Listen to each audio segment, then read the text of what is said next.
Gila guys, ngeri banget ini guys. Lu tahu gak sih perang di Hormuz itu seharusnya bisa bawa harga minyak dunia naik tembus $150 per barelnya. Bahkan banyak ahli loh yang memprediksi harga minyak itu harusnya tembus di atas $200 per barel minyaknya. Realitanya, apakah terjadi seperti itu? Tidak. Makanya banyak profesor di seluruh dunia bertanya-tanya, kok bisa harga minyak dunia itu tidak loncat kodok tembus $200 per barelnya? Bahkan kemarin sempat jatuh lagi di bawah $90 per barelnya. Misteri apa nih yang sedang terjadi di planet bumi ini? Padahal lu tahu setiap hari minyak bumi yang keluar dari Hormuz itu tembus 20 juta barel setiap hari. Nah ketika itu kena tutup, kena blokir, harusnya harga minyak dunia melesat tinggi dong sampai tembus $200 per barel itu. Tapi kenapa nggak jadi kenyataan guys? Nah ini menjadi sebuah misteri besar di planet bumi ini yang tidak ada satupun guru besar, profesor, bahkan dari Harvard yang tahu jawabannya. Tapi lu penasaran gak sih? Apa alasannya sehingga harga minyak dunia tidak loncat kodok? Harusnya kan langsung naik, bisa sampai 2 kali lipat bahkan lebih. Kenapa bisa begitu guys? Jangan-jangan ada negara di belakang layar yang bermain, yang melindungi, yang menjaga harga minyak supaya tidak naik tinggi, supaya tidak menjadi kemahalan overprice. Negara apa guys yang berani lakukan itu? Terus tujuannya apa? Kenapa dia kayak baik banget ya, kayak badan amal ya, berusaha buat melindungi negara-negara kecil supaya tidak terluka, supaya tidak hancur lebur, supaya tidak krisis ekonomi. Lu penasaran gak sih tentang misteri ini? Kenapa harga minyak nggak tembus-tembus tuh $150? So kalau lu penasaran, lu jangan skip video ini. Let's check this out guys. Jadi ini menarik banget ini guys, karena sampai hari ini para ahli itu masih menduga-duga, masih cari jawabannya. Bahkan ahli dari Pentagon sekalipun mereka masih berhitung kenapa harga minyak bumi ini nggak melesat tinggi, nah tembus $200 per barel. Dan ini menciptakan misteri yang luar biasa guys, gara-gara perang Iran itu kan sebetulnya memang udah pernah sih tembus $100. Cuma kan itu cuma terjadi seketika, habis itu turun lagi harga minyak dunia. Nah lu penasaran gak sih sebetulnya apa yang menyebabkan itu? Ternyata ada hubungannya dengan satu negara yang selama ini impor minyak dalam jumlah besar dari Hormuz, namanya negara China. 圆满完成目标任务，在中国式现代化新征程上迈出了稳健步伐。 Ini ngeri guys, karena jangan-jangan harga minyak dunia gagal loncat kodok ke $200 per barel gara-gara negara yang satu ini. Kok bisa ya? Jadi memang faktanya nih guys, sebelum perang negara yang namanya Cina ini adalah pembeli minyak terbesar di dunia. Jadi lu bayangin aja guys, negara Cina saking banyaknya belanja oil, belanja minyak bumi, kalau di total semua negara di Eropa beli minyak jadi satu, Cina masih lebih banyak impornya loh dibanding gabungan negara-negara Eropa. Bahkan kalau lu bandingkan dengan negara Amerika Serikat itu importir minyak bumi nomor 2 terbesar di planet bumi ya. Kalau lu kalikan 2 nilai impor minyaknya Amerika Serikat, masih jauh lebih banyak nilai impor minyak buminya Cina guys. Jadi lu bisa bayangkan betapa banyaknya minyak di bumi ini yang disedot sama Cina, yang diimpor sama Cina. Bahkan 2 kali lipatnya Amerika Serikat, bahkan negara Eropa digabung jadi satu juga lebih banyak Cina. Terus kenapa jadi Cina penting banget? Kenapa kita harus bersyukur sama negara yang satu ini guys? Karena ternyata begitu perang meletus, apa yang dilakukan sama Cina? Untuk menyelamatkan negara-negara berkembang, negara-negara miskin yang hari ini memang gak bisa lepas dari jebakan minyak bumi. Apa yang dilakukan Cina ini sangat-sangat ekstrim. Dia bukan nambah cadangan minyaknya bro. Dia bukan nambah impor besar-besaran sehingga dunia rebutan minyak. Harga minyak bisa naik tinggi banget. Tapi yang dilakukan Cina malah kebalikannya. Ketika dia lihat terjadi krisis di Timur Tengah, yang dilakukan Cina adalah dia potong belanja impor minyaknya. Dan lebih brutal lagi, dia potongnya itu sampai 50% loh. Jadi dia kurang setengah nih belanjanya nih. Aneh ya, harusnya kalau begitu pabrik-pabrik di Cina tutup dong, mati lampu dong, gak ada energi dong, gak bisa beroperasi dong, gak bisa manufacturing lagi dong. Tapi apa iya begitu? Justru malah yang kita lihat ekonomi mereka tambah jaya tuh, tambah powerful. Terus minyaknya dari mana? Apakah turun dari langit bro? Ya inilah yang menjadi misteri sampai saat ini guys. Ternyata ketika Cina berhasil mengurangi impor minyaknya, itu terbukti berhasil menjaga stabilitas harga minyak dunia sehingga tidak loncat kodok. Tapi kenapa guys Cina lakukan itu ya? Kok dia baik banget ya, pengen jaga stabilitas harga minyak dunia sampai mengorbankan dirinya sendiri. Dia sampai tidak impor lagi minyak dengan jumlah yang sebesar seharusnya itu loh. Karena sebetulnya kalau lu lihat ya, yang namanya sistem harga minyak dunia ini kan diatur sama supply and demand. Dan ketika Selat Hormuz yang memang bertanggung jawab terhadap 20 juta barel minyak setiap harinya, alias setara 1/5 loh dari supply dunia, ketika terjadi krisis di sana, artinya negara negara-negara yang tadinya impor dari Hormuz terpaksa either harus impor dari negara lain rebutan di sana, atau mereka harus melepas cadangan minyak yang mereka punya. Tapi itu pun pasti tidak akan cukup untuk menahan kebutuhan minyaknya. Itu pun pasti tetap terdampak dengan kenaikan harga minyak dunia. Dan bayangkan kalau seandainya permintaan terhadap minyak bumi itu tetap konstan, tetap sama, dan pembelinya justru malah tambah banyak. Ujung-ujungnya apa? Ya para pembeli ini harus berlomba-lomba siapa yang berani mengeluarkan biaya lebih mahal untuk mendapatkan minyak bumi. Harusnya kan begitu, teori marketnya itu begitu guys. Tapi ternyata datang nih juru selamat yang namanya negara China. Nah, stop belanja minyak Cina itu setara 5 juta barel loh per hari. Artinya hampir 25% suplai minyak bumi yang hilang gara-gara Selat Hormuz ditutup itu langsung dibalancing dengan hilangnya permintaan dari China. Dan ini udah setara nih dengan permintaan dari negara seperti India, negara importir minyak bumi nomor 3 terbesar di dunia. Ya gara-gara Cina stop belanja minyak bumi sampai 5 juta barel per hari, artinya 5 juta barel per hari ini bisa pergi ke negara-negara lain, negara-negara kecil di Afrika, di Asia. Karena kalau nggak ada Cina, jujur aja harga minyak tuh bakal lompat kodok di mana-mana, tidak terbeli guys. Jadi dari sini lu udah bisa lihat kenapa harga minyak bumi tidak loncat ke $200 per barel. Atau dengan kata lain, harga lu kalau beli bensin tuh harusnya udah 30.000 loh per liter. Nah jadi kenyataan kan di Pertamina lu bensin. Kenapa hari ini lu bisa beli minyak bumi murah? Karena Cina berbaik hati sama lu. Cina ada kepentingan buat menjaga harga minyak dunia tetap rendah. Kepentingan apa guys? Lu gak penasaran gak? Buat orang-orang yang masih bingung, kenapa Cina bisa-bisanya ya ngurangi impor minyak sebanyak itu? Indonesia aja sampai sekarang masih ketergantungan, sakau bahkan ketagihan dengan minyak bumi. Tapi kok Cina bisa-bisa menghilangkan ketergantungan itu? Sebetulnya ada 3 alasan penting guys. Makanya lu jangan skip video ini karena profesor di Harvard aja kagak ngerti guys soal ini. Yang pertama guys, ini sebetulnya ada hubungannya dengan Cina. Namanya juga Cina, negaranya cuma satu partai. Mereka udah bisa melihat jauh ke depan. Bisa bikin planning jatuh ke depan. 15-20 tahun ke depan akan seperti apa planet bumi ini. Beda dengan negara demokrasi Indonesia, 5 tahun sekali ganti pemimpin, ganti program, ganti kurikulum, ganti agenda, gagal untuk berpikir jangka panjang guys. Tapi Cina tidak. Cina udah memprediksi akan terjadi krisis berkepanjangan kalau masih banyak negara-negara di bumi ini bergantung pada unsur yang namanya minyak bumi. So, Cina udah dari sejak berpuluh-puluh tahun bikin rencana untuk merdeka dari jebakan minyak bumi. Cina bikin yang namanya program mobil listrik guys. Bahkan ketika baterai mobil listrik yang canggih aja belum ada saat itu. Tapi dia udah berpikir untuk bikin itu. So lu gak usah heran kalau Cina hari ini berkat mobil listrik yang mereka ciptakan, mereka berhasil memotong pemakaian BBM di sana. Sehingga mereka gak usah lagi impor banyak BBM. Lu bayangin aja guys, gara-gara makin banyak orang di Cina yang beli mobil listrik, kebutuhan BBM ya, bahan bakar minyak di Cina itu turun 42% loh. Gila gak? Ini year on year loh. Jadi mereka sekarang rata-rata cuma butuh setara ya 33 juta ton minyak atau kurang lebih ya setara 1,4 juta barel per harinya. Ini pun hitungannya baru semester 1 2026. Jadi mereka itu cuma butuh 1,4 juta barel minyak per harinya. Gara-gara makin banyak orang di Cina yang pakai mobil listrik. Apalagi menurut hasil riset Badan Energi dan Udara Bersih ya, CREA, dia bilang apa? Minyak bumi yang tergantikan gara-gara mobil EV makin banyak di Cina di semester pertama 2026 itu udah setara dengan 6% impor minyak buminya Cina di tahun 2025 yang senilai 579 juta ton. Dan ini ternyata ujung-ujungnya mempengaruhi konsumsi energi di satu negara Cina. Nah ini sekali lagi penting guys, kenapa gue bikin video ini? Karena kita mau membuktikan juga bahwa yang namanya negara di dunia ini, kalau lu mau merdeka, lu wajib merdeka dari yang namanya dolar. Makanya gak usah heran dedolarisasi itu wajib. Tapi lu tidak akan bisa melakukan dedolarisasi kalau lu masih pakai minyak bumi.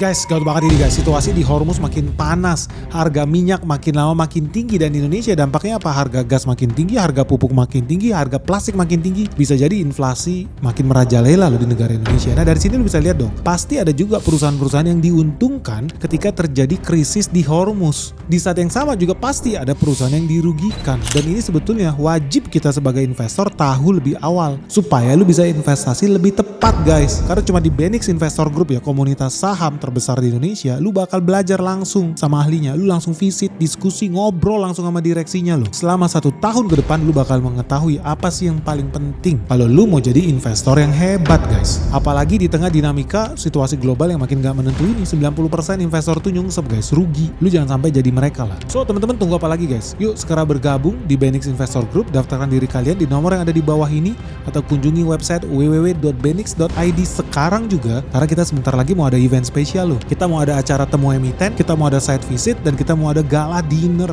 nih. Yuk segera daftarkan dirimu sekarang juga supaya lu bisa segera diskusi di grup Discordnya Benix Investor Group dan ngobrol sama teman-teman yang lain. Oke guys, segera hubungi admin kita Michelle di nomor WhatsApp 0811 868 959. Makanya nggak usah heran, dedolarisasi itu wajib, tapi lu tidak akan bisa melakukan dedolarisasi kalau lu masih pakai minyak bumi. Karena untuk belanja minyak bumi dibutuhkan dolar Amerika Serikat, makanya namanya petrodolar. Nah, makanya kita harus dukung nih segala upaya untuk mengurangi dolar. Kita harus mendukung segala upaya dedolarisasi. So, gue juga happy ketika terima data bahwa penjualan mobil listrik di planet bumi ini sejak tahun 2020 sampai tahun 2026, lu bisa lihat di layar kaca itu terus naik. Lu bayangin aja di tahun 2026 diperkirakan ada sekitar 24 juta mobil di dunia yang kendaraannya dari listrik. Mayoritas ternyata masih disumbangkan oleh negara seperti Cina. Angkanya ya sekitar 14 juta kendaraan. Peringkat 2 itu ada Eropa. Ya sekitar 5 juta kendaraan lah. Nah dari sini gue mau kasih tahu juga bahwa yang namanya tren kendaraan listrik itu gak bisa dibendung lagi guys. Ini bukan terjadi cuma di Indonesia. Ini terjadi di Cina, di Eropa, di Amerika Serikat. Terjadi di seluruh dunia, di mana-mana. Karena mau gak mau kita itu harus merdeka dari polusi asap kendaraan. Makin banyak anak-anak stunting, ISPA gara-gara apa? Polusi kendaraan lu. Terus yang kedua paling sadis lagi apa? Negara lu jadi budak dolar bro. Lu gimana bisa bermimpi rupiah menguat. Kita aja hobinya impor minyak bumi bayar pakai dolar. Kan tragis sih. Makanya gue udah berulang kali bilang ya, lu harus segera ganti kendaraan lu ke kendaraan listrik. Mobil lu, motor lu. Supaya apa? Supaya kita merdeka. Lu itu pahlawan devisa kalau lu berhasil ganti kendaraan lu ke kendaraan listrik. Dan lu bayangin aja, Indonesia jangan sampai lah kalah sama negara kayak Kolombia nih, negara kesayangannya Pablo Escobar lah, salah satu oligarki farmasi terkenal di dunia ini ya. Ternyata negaranya cukup jenius lah. Lu bayangin dalam 5 tahun mereka berhasil meningkatkan elektrifikasi kendaraan di negaranya. Tadinya cuma 0%, hari ini 10% penjualan mobil baru di negara Escobar, Kolombia, itu udah kendaraan listrik. Gila nggak? Cuman butuh 5 tahun mereka bisa balap negara Amerika Serikat. Brazil hari ini juga cuman 9% loh penjualan kendaraan barunya yang pakai kendaraan listrik. Meksiko 7%. Chili ya hampir sekitar 4%. Nah dari sini udah bisa lihat bahwa semua negara di planet bumi ini berlomba-lomba untuk merdeka dari yang namanya minyak dinosaurus ini guys. Makanya gue sedih kalau kemudian di Indonesia kok malah kebalikannya, kita malah mau mundur ke zaman batu. Malah ada banyak pejabat-pejabat yang pengen cabut tuh insentif mobil listrik. Katanya aneh banget ya mobil listrik kok disubsidi. Oh kenapa aneh? Lu gimana? Ya kan gak adil dong. Masa mobil yang pakai dinosaurus, mobil fosil gak disubsidi? Gila lu. Mereka itu udah lebih banyak habis sedot duit rakyat. Dengan apa? Subsidi bahan bakar. Ribuan triliun duit kita udah habis buat mensubsidi oligarki Jepang itu.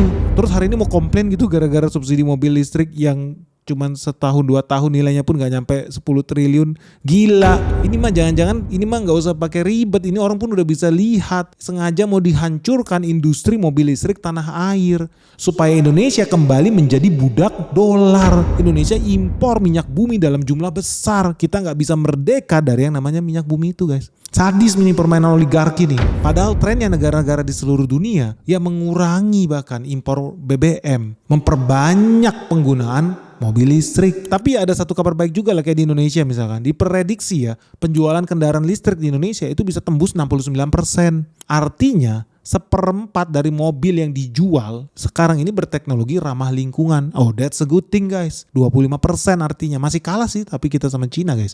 Cina itu di atas 50%. Di sini kita bisa lihat bahwa industri otomotif nasional mau gak mau itu bergerak ke arah yang semakin positif. Di semester 1 ini aja meskipun ketidakpastian ekonomi global itu ada, tapi penjualan kendaraan listrik ya, kendaraan EV sama hybrid di Indonesia justru melesat 69% di semester 1 2026 loh. Sekarang penjualannya itu udah setara 26,8% dari total penjualan mobil penumpang nasional. Itu setara berapa? Setara 117.000 mobil guys. That's a good thing tapi not enough. Kenapa not enough? Karena gue memprediksi di tahun ini penjualan mobil itu harusnya sekitar 900 ribu unit mobil dalam 1 tahun. Ya kalau kita mau kayak Cina lah yang bisa 60%, ya minimal kita punya 400 atau 500 ribu mobil baru yang merupakan kendaraan listrik.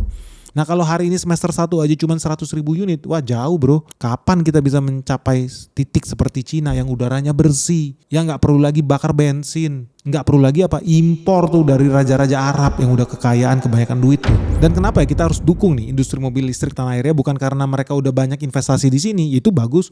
Mereka meng-hire puluhan ribu tenaga kerja, itu juga bagus. Tapi kalau makin banyak orang yang menggunakan mobil listrik, kendaraan listrik di Indonesia, ekosistemnya tumbuh. Orang jadi semangat tuh bikin bengkel, pabrik baterai, bikin pabrik spare part listrik, bikin tempat charging. Ini ekosistem bisa tumbuh di mana-mana dan Indonesia bisa jadi jantung pusat produksi mobil listrik. Bukan hanya di Asia Tenggara loh, tapi bisa ke seluruh dunia. Kayak kemarin kan gue bilang ya, sampai negara-negara dari benua Amerika aja datang ke sini. Mereka mau impor mobil listrik dari Indonesia. Kayak Chili tuh, karena Chili punya cita-cita apa? Penjualan mobil listrik dia harus di atas penjualan mobil bensin. Dan itu good news buat kita. Kalau makin banyak ekosistem pengguna mobil listrik di Indonesia, makin make sense buat bikin pabrik spare part, pabrik komponen mobil listrik di Indonesia sendiri. Makanya lu gak usah heran, TKDN mobil listrik itu tinggi banget bro. Beda tuh kayak lu beli laptop. Wih, TKDN-nya bisa 0%, mayoritas barang impor. Tapi kalau mobil listrik, lu lihat deh. Pemerintah aja udah tahu nih perkembangan positif nih dari sisi industri ya. Gara-gara program low carbon emission vehicle ini, lu bayangin hari ini udah ada 16 perusahaan perakitan.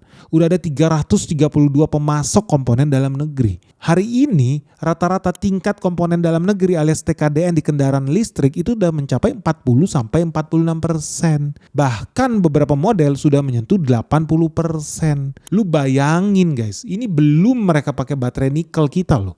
Ini masih pakai komponen-komponen dari dalam negeri seperti apa ya, di dalamnya ada ban, ada velg, ada bodi, ada kursi, ada jok, ada kaca. Lu nggak tahu ya, kaca mobil listrik di Indonesia banyak loh yang pakai dari pabrikan lokal juga loh. Dan itu menunjukkan bahwa Indonesia udah mampu nih menjadi pemain di bidang manufacturing, spare part, perakitan dan produksi mobil listrik. Tinggal butuh dukungan dari pemerintah, bukan malah dicabut insentifnya. Jangan ditakut-takutin, pabrik itu butuh kepastian. Mereka datang ke sini bawa duit triliunan, mereka butuh kepastian. Mereka mau hire puluhan ribu orang. Beberapa pabrik udah hire ribuan orang dan mereka bisa scale up lagi ke puluhan ribu orang. Tapi butuh kepastian dong. Kalau menurut gua, insentif mobil listrik jangan di stop, malah justru harus diperbanyak guys. Supaya orang makin seneng, supaya makin besar kuenya, jadi makin make sense buat investasi lebih besar lagi. Dan lu gak usah heran, memang faktanya pabrik-pabrik itu udah terlanjur bangun pabrik di sini, ya barang mereka juga harus mereka ekspor. Gue berulang kali bilang, ada satu ciri khas pabrik mobil listrik di Indonesia yang membedakan kita dengan negara lain apa?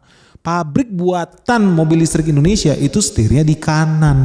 Kalau lu di Amerika nyetir, setirnya di kiri. Indonesia bisa jadi spesialis untuk produksi mobil listrik setir kanan. Di Cina aja orang nyetir sebelah kiri bro.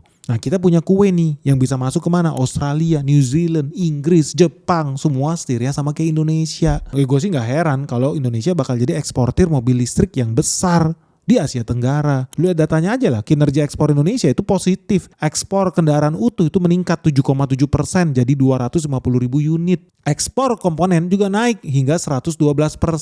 Nah inilah kabar yang sangat menggembirakan buat Indonesia karena industri otomotif nasional saat ini menopang lebih dari 1,5 juta tenaga kerja. Sehingga penguatan industri kecil dan menengah serta peningkatan kualitas sumber daya manusia itu jadi faktor penting buat menjaga daya saing kita. Dan ini jadi indikator buat pemerintah buat buru-buru harus dan wajib mensupport teknologi masa depan, bukan teknologi masa lalu. Lu bayangin aja ya, kalau kita nggak mendukung industri mobil listrik malah mendukung industri mobil dinosaurus, itu sama aja kita itu disuruh investasi di BlackBerry zaman dulu. Aneh banget investasi di BlackBerry. Iya karena semua orang senang pakai keyboard bisa dipencet-pencet. Enggak, faktanya semua orang pengennya mencet touchscreen bukan keyboard lagi. So kalau masa depan dunia planet bumi ini semuanya ke mobil listrik, Indonesia harusnya dari sekarang persiapin sumber daya kita supaya ngerti gimana cara solder itu baterai mobil listrik, gimana cara bikin komposisi kimia yang bagus untuk charging baterai mobil listrik.